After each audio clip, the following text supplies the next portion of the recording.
It's a Tuesday. I know many of you are back to the office this morning. I can see the traffic steadily building on 435. That was not building when we were here yesterday. And it's a Tuesday, so we are always happy to welcome on our friend Dave Trabert at the Kansas Policy Institute. Kids are heading back to school today as well, and that's where we'll start our conversation here, Dave. So tell me what's going on. You guys had some reporting on this at the Sentinel this week about how some districts, some school districts, including right here in Johnson County, are still refusing to notify parents of transitioning that is being done by their kids. How deep does that run? What is happening, especially in our backyard here? Well, good morning, Pete. We reported on Kansas Attorney General Chris Kobach sending letters to 6 districts in the state accusing them of violating parental notification requirements. I mean, Kansas parents have a fundamental constitutional right that's been recognized by the courts to direct the upraising of their kids. And these school districts, now 2 of them, in Belle Plaine and Mays, changed their policy once they got the letter from Kobach. But the other 4, Topeka, Kansas City, Kansas, Olathe, and Shawnee Mission, flat out refused to change. They of course deny that they say Kobach's wrong, but when you look at the plain language of their policies, they do not require staff to notify parents if a kid says, I want to transition from this gender to that gender. So how can they say Kobach is wrong when you're saying there's language in their own, teacher handbook that suggests they don't have to say anything? Well, like, for example, Shawnee Mission says staff should engage parents. Doesn't say they must, says they should. So they dance around things like that. Olathe said, look, we need to sit down and have a conversation about this. And Kobach's office said they tried several times and no meeting ever came about.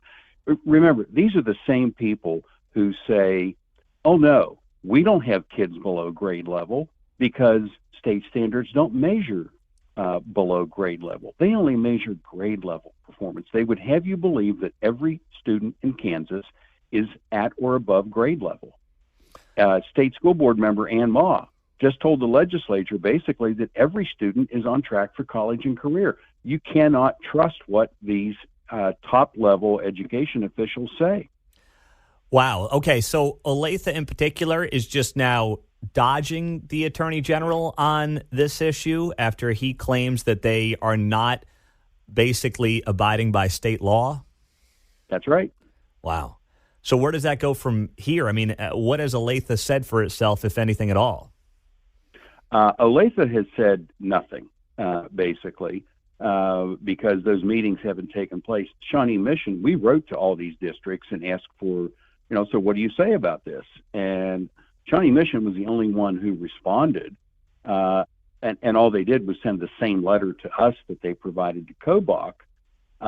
When you look at they have a document called Transgender Practices and Frequently Asked Questions. They do not have a specific transgender policy. For example, it says the building administrator, in consultation first with the student, will be responsible for ensuring that the student's request is honored while working to engage and include the family. Working to doesn't mean you will engage. You won't talk to the parents first. You will do what the student wants, even though the parents have the constitutional right. This comes down to 2 things. Schools think they know better than parents, and I'm not talking about teachers. I'm talking just about top administrators here. And educating kids is not their top priority.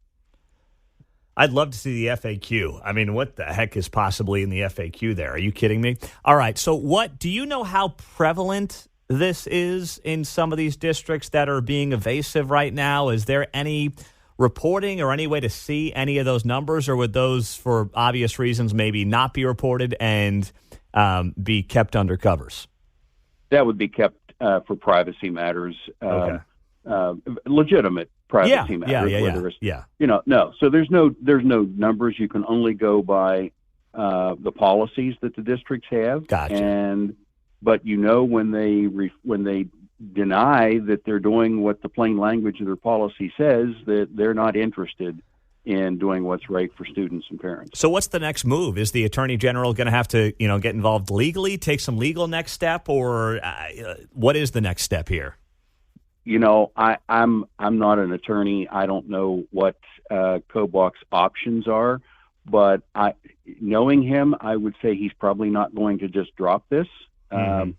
When and what, I won't speculate on, but I would say this probably isn't the end of it. All right. So Dave Trabert, Kansas Policy Institute, is joining us on KCMO Talk Radio, 95.7 FM, and, of course, streaming on the KCMO Talk Radio app. I do want to touch on, too, where we're at, Dave, if you know anything new. We talked a lot about it a few weeks ago. Potential income tax cuts in Topeka. It seems like that has stalled out as they try to get the votes, specifically in the Senate. Are we still just waiting for them to see if they have the votes to override a potential Governor Kelly veto? That's right. The House initially seemed like they easily had the votes to override. Now there's been some speculation that maybe a few people have changed their minds. The Senate, as far as we know, is still one vote short. This has nothing to do with tax relief or budget policy. This is pure politics, and it's election politics. Governor Kelly wants to be able to say, see, I tried to do this, but these people wanted to ruin the state with their plan. They want to be able to go out and campaign. Kelly is already working on her plan to eliminate a lot of Republicans. She's raised a lot of money from out of state to do this. And unfortunately, some of the Republicans are playing into her hand. It's kind of at a stalemate right now, and it's hard to say, it's possible we get nothing in tax relief and continue to lose people moving out of state and trail the nation in job creation. Last thing, I'm sure you've seen some of this on social media.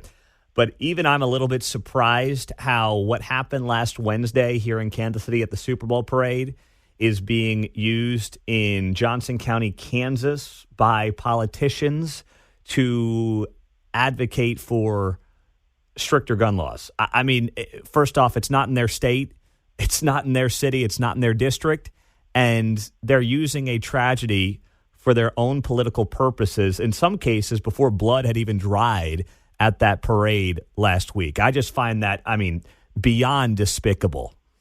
Oh, it's shameless. And you can't even claim that if this policy had been in place, this tragedy wouldn't happen. Those are juveniles. The law already prohibits juveniles from having a gun. Yeah. A law wouldn't have changed that, but this is, as you said, it is shameless politicization of a tragedy. And I think it's going to be used across Johnson County in some of these competitive state House and state Senate races, Dave. I think it's gross, but I also see, just based on how some of these people are talking on social media and what they're saying, they're going to try to use this tragedy to potentially swing a couple of House and state Senate seats in Kansas, which is just nuts. But I'm not going to put anything past anybody right now. No, there's two things you can count on. One side is not constrained by the truth, and the other side really doesn't know how to talk to voters and play and put the other side on make them play defense. That is a good point and well said. Dave Trabert, Kansas Policy Institute. Dave, great stuff. Continue to keep an eye on everything for us, and we'll talk to you next week, my friend. We appreciate it. Thanks, Pete. Have a good day. You as well. Dave Trabert on KCMO Talk Radio.